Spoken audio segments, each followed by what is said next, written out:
रात्रीच्या शिळ्या भातापासून बनवा 10 मिनिटात झटपट कुरकुरीत डोसा. असा नाश्ता खाल्ल्यावर सारखा करून खाल.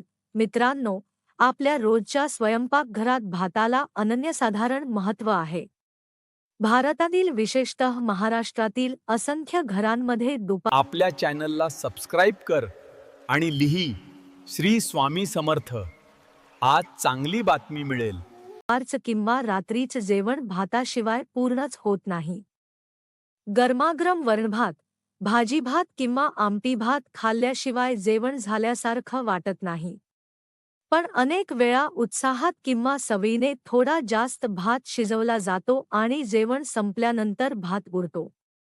हा उरलेला भात नेमका काय करायचा, हा प्रश्न मग अनेक घरांमध्ये हमखास पडतो. काही जण दुसऱ्या दिवशी सकाळी त्या भातात कांदा चिरून थोडी फोडणी घालून फोडणीचा भात बनवतात. काही लोक शिळा भात थंड दह्याबरोबर खातात, तर काही घरांमध्ये तो भात थेट टाकूनही दिला जातो.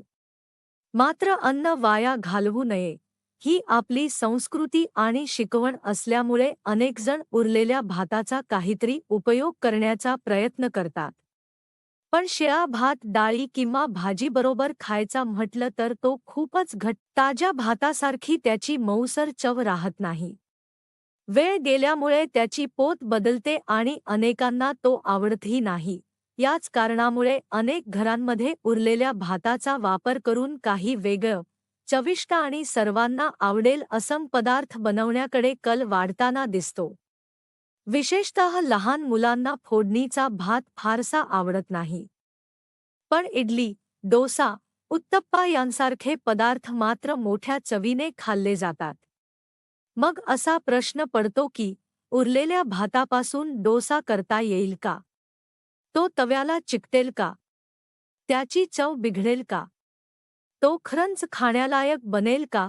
खरं सांगायचं तर योग्य पद्धतीने आणि योग्य प्रमाणात साहित्य वापरून उरलेल्या भातापासून तयार केलेला डोसा केवळ चविष्टच नाही तर अतिशय मऊ, कुरकुरीत आणि पचायला हलकाही होतो. एकदा हा डोसा खाल्ल्यानंतर फोडणीच्या भाताकडे कुणाचंही मन जाणार नाही. नारळाची चटणी, सांबार किंवा बटाट्याच्या भाजीबरोबर हा डोसा इतका छान लागतो की हा उरलेल्या भातापासून बनवला आहे, हे कुणालाही सांगावंसं वाटत नाही. या भाताच्या डोशाची खासियत म्हणजे त्यासाठी फार वेळ लागत नाही. आधीपासून आंबवलेलं पीठ लागत नाही आणि साहित्यही सहज घरात मिळणारं असतं. सर्वात आधी उरलेला भात घ्यायचा.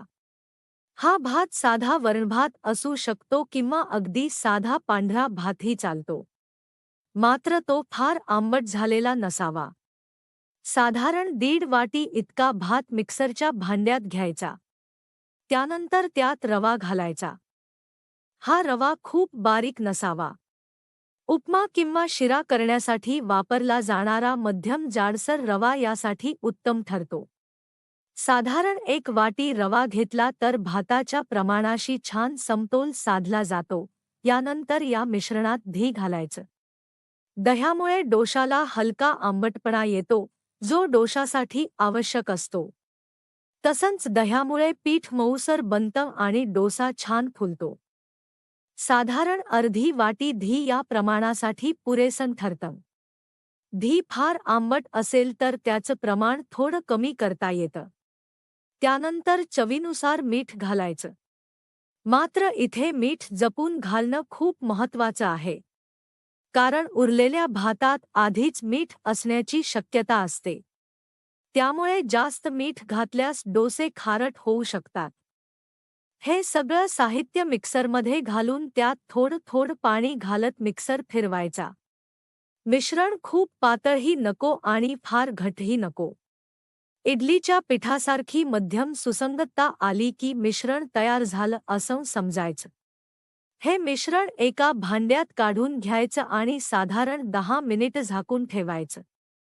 या वेळेत रवा चांगला भिजतो, फुलतो आणि बॅटर अधिक मऊ होतं. त्यामुळे डोसा करताना तव्यावर पसरवणं सोपं जातं. 10 मिनिटांनंतर या बॅटरमध्ये थोडासा बेकिंग सोडा घालायचा.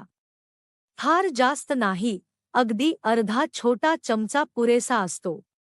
बेकिंग सोड्यामुळे डोसे हलके आणि मऊ होतात. बॅटर एकदा पुन्हा नीट ढवळून घ्यायचं. आता डोसा करण्यासाठी नॉनस्टिक तवा गरम करायचा. तवा नीट तापला की थोडंसं तेल पसरवून घ्यायचं आणि मग एक पळी बॅटर तव्यावर ओतायचं. गोलाकार पसरवून डोसा बनवायचा. डोसा मध्यम आचेवर शिजवायचा. थोड्या वेळाने कडेच्या बाजूने तेल सोडायला सुरुवात करायची. त्यामुळे डोसा तव्याला चिकटत नाही आणि छान सोनेरी रंग येतो.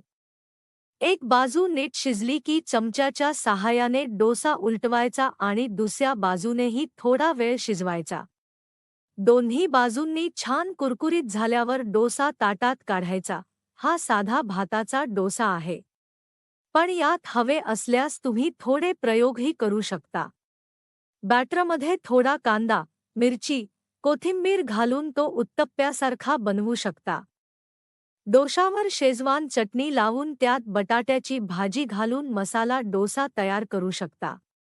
अगदी चीज घालून मुलांसाठी वेगळ्या चवीचा डोसा बनवता येतो. हा डोसा नारळाची चटणी, टोमॅटोची चटणी किंवा गरमागरम सांबाराबरोबर खाल्ला तर त्याची चव अजून खुलते. सगळ्यात महत्त्वाची गोष्ट म्हणजे हा डोसा उरलेल्या भाताचा उत्तम उपयोग करून देतो. अन्न वाया जात नाही, वेळही वाचतो आणि घरातल्या प्रत्येकाला आवडेल असा पदार्थ तयार होतो. एकदा ही रेसिपी करून पाहिल्यावर उरलेला भात टाकून देण्याचा विचारही मनात येणार नाही. उलट, जास्त भात उरला तर लगेच भाताचा डोसा करायचा असा विचार डोक्यात येईल. म्हणूनच मित्रांनो, पुढच्या वेळी जेवणानंतर भात उरला तर फोडणीचा भात करण्याऐवजी किंवा तो फेकून देण्याऐवजी हा चविष्ट, सोपा आणि झटपट होणारा भाताचा डोसा नक्की करून पहा. घरच्यांकडून नक्कीच कौतुक होईल आणि उरलेला भात हा डोशासाठीच ठेवावा असंही कुणी म्हणायला लागेल.